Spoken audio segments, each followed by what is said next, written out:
Health Watch, we are focusing on stroke awareness. May is National Stroke Awareness Month, and experts say stroke is the third leading cause of death in the U.S. And although most strokes occur in people over 65, they can and do occur at any age. But there is good news. The Centers for Disease Control says there are things you can do to prevent having a stroke.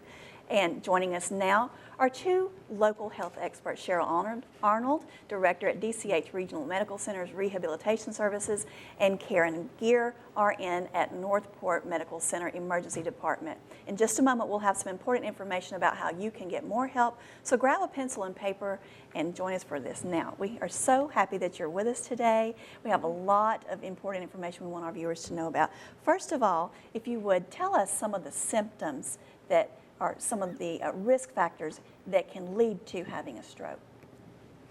The risk factors, I actually brought a list from the National Stroke Association, and the risk factors that they list are blood pressure, high blood pressure, atrial fibrillation, and smoking, high cholesterol, diabetes, obesity or being overweight, lack of exercise, a poor diet, which also can lead to the high cholesterol, and then also a family history of stroke.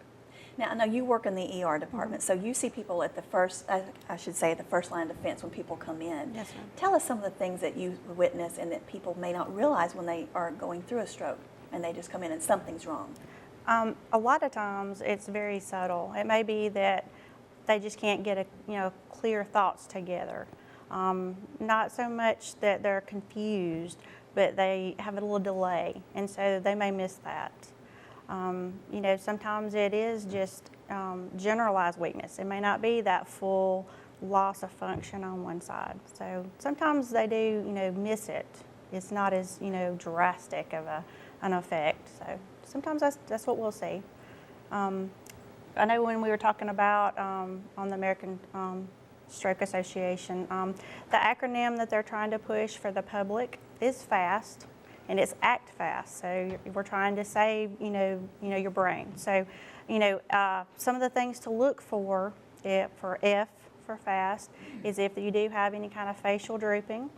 A is if you do have like arm weakness or that one-sided weakness. S is for speech problems, or it may not be that you have slurred speech, it may be that you just can't get your words out. And T is, time, like you need to call for help. So if you do have any of those symptoms, act fast. And you hit on something that's very important, and it seems like the time factor is very crucial, because the longer you wait, the more damage that can happen from the stroke.